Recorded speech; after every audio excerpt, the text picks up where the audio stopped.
How intelligent is Victor Von Doom compared to some of Marvel's most brilliant minds? Marvel has no shortage of genius characters, from Reed Richards to Tony Stark to Hank Pym. There is a truly formidable amount of brainpower going into the betterment of the welfare of the Marvel Universe. So then, where does one of the most brilliant villains of the Marvel Universe fit in? How smart is Victor Von Doom? And can he stand up to some of Marvel's smartest characters, most notably Tony Stark, Iron Man? Well, today, my friends, let's answer that question.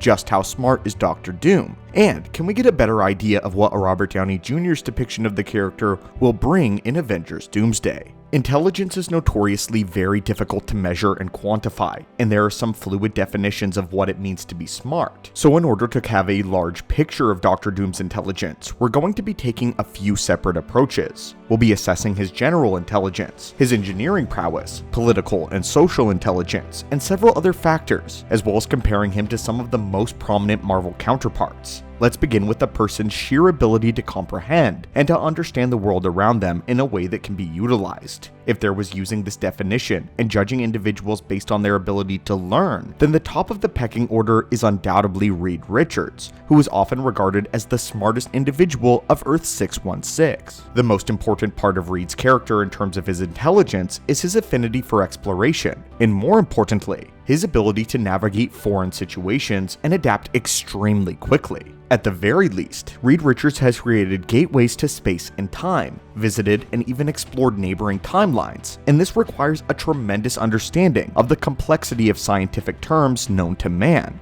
Reed Richards is one of the smartest individuals in all of comics, if not the smartest. In terms of intellect, Reed Richards has the most computationally capable brain in the Marvel Universe, and he and Victor are regarded as peers and rivals. The two have a very famous rivalry spanning decades, one that transcends even universes, and there is very good reason that Doom stands as opposition to the world's smartest being. The most important thing to understand about Doom is that he is not just brilliant, but he is incredibly diverse in all of his studies, more diverse than Reed. Not only does he have the ability to understand just about anything he could ever want to learn, but Doom takes the time to actually research a variety of different fields that he can draw upon at any given moment. Doom understands neuroscience so well that he once took an adamantium chainsaw and operated on him in order to separate the personalities of the Hulk and Banner into two separate beings. And neuroscience is nothing more than a passing interest of Doom, and yet he was able to complete this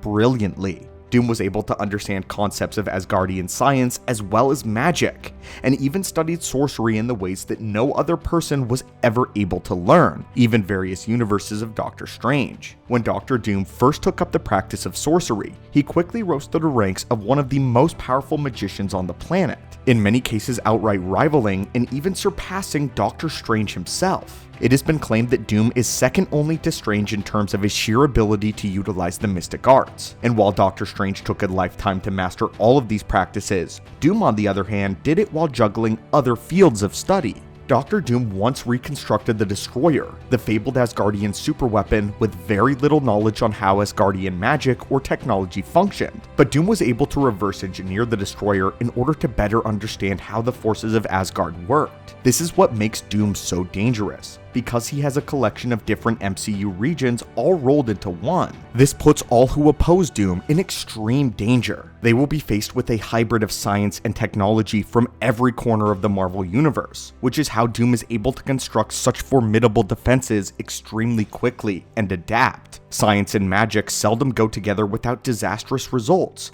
but Doom is by far the most successful hybrid practitioner of both. Many have described him as if Doctor Strange and Iron Man had a child, that would be Dr. Doom. No one has mastered sorcery and technology better than Doom has, and he has used these skills to enchant vibranium armaments, create armies of hybrid soldiers, and declare war on some of the most powerful nations of Earth. Doom's ability to understand the world around him eclipses just about anyone on the planet, and he is able to use this to create some extremely powerful weapons and tools. In terms of craftsmanship, Doom has created not only the battlesuit that he most often wears, but several other incredibly formidable weapons. Once he created a device known as the Prime Mover, which was later decommissioned and left behind. But once the weapon was reactivated, it had the power to wager the fate of Earth on the contest of champions. Keep in mind, this wasn't a world-ending scheme for Doom, but more of a casual project in order to toy with Nick Fury, doing so as a side endeavor. Doom also solved the afterlife, and has created a machine that can allow individuals to venture between the mortal realm and the land of the dead. This is known as the Afterlife Transporter. In his quest to find his mother, Doom discovered ways to locate and travel to souls of those who have passed on, and this was actually the very same machine that disfigured Dr. Doom in the comics. Although the first prototype was a failure, Reed was able to fix Doom's design and create a functional version, but the design was almost entirely successful without Reed's intervention, and Doom just needed a few more tweaks and nudges in order to make it work. His armor, though, doesn't compare to the creative craftsmanship of someone like Tony Stark. Tony had a much wider variety of suits and weaponry,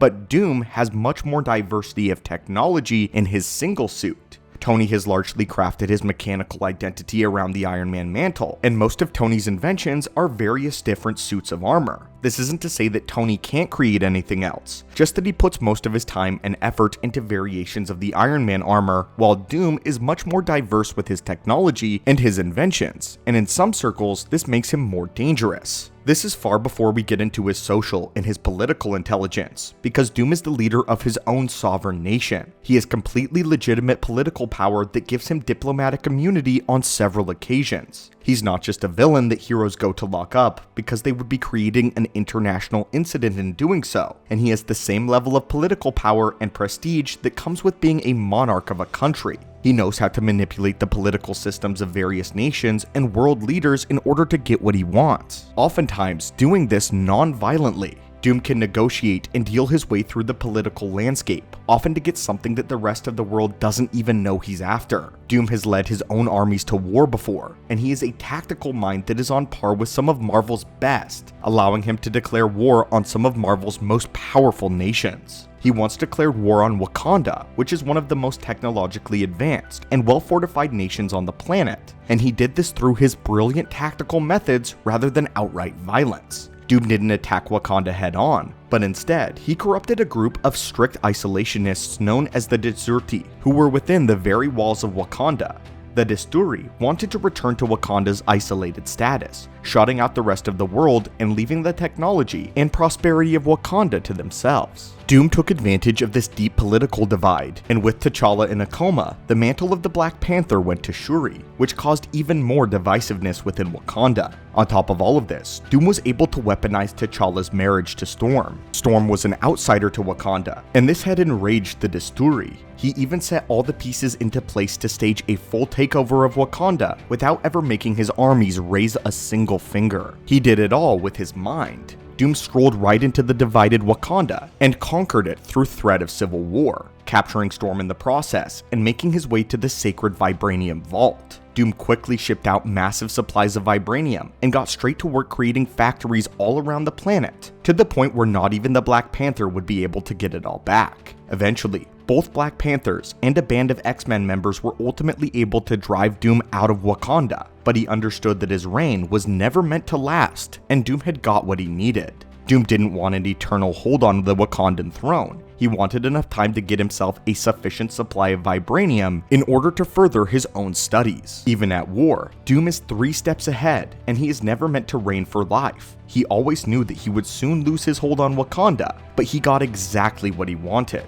What he couldn't count on, though, was that T'Challa had devised a way to nullify all Vibranium around the world. But the fact that T'Challa needed to make the nuclear option against Doom just illustrates how powerful Doom truly was at this point in time. He had created a legion of Vibranium-enhanced Doombots, as well as a new suit of armor for himself. And the only way to stop Doom was for T'Challa to quite literally nuke all Vibranium in existence, possibly dooming Wakanda in the process, just to stop one man. This meant that Wakanda needed to find a new claim to economic power because their own supply of Vibranium was completely irrelevant. So inadvertently, Doom did cause the collapse of Wakanda's entire economy by becoming simply too powerful. The problem with Doom is that anyone who wants to fight him has to contend with the engineering genius of Tony Stark, the sorcery powers of Doctor Strange, the intelligence of Reed Richards, and the tactical prowess of a Black Panther rolled into one being. And in the MCU, this is likely a variant of Tony Stark that exploited all of the Avengers and his friends for decades on end. Nobody is ever meant to know Doom's next move, and even if someone is able to beat Doom, the odds are they're playing right into his hands in a way that they don't realize yet. Dr. Doom is a perfectionist and the master of the long game, and Doom's strength is not only in his intelligence alone, but in his diversity of intelligence. And seeing him in the MCU as Robert Downey Jr. will be a joy to behold. But anyway friends, what do you think of our breakdown of Doom's intelligence? Stay tuned later as we'll be making several other videos on Doom, his power, and his origins. So with that said, Hulk smash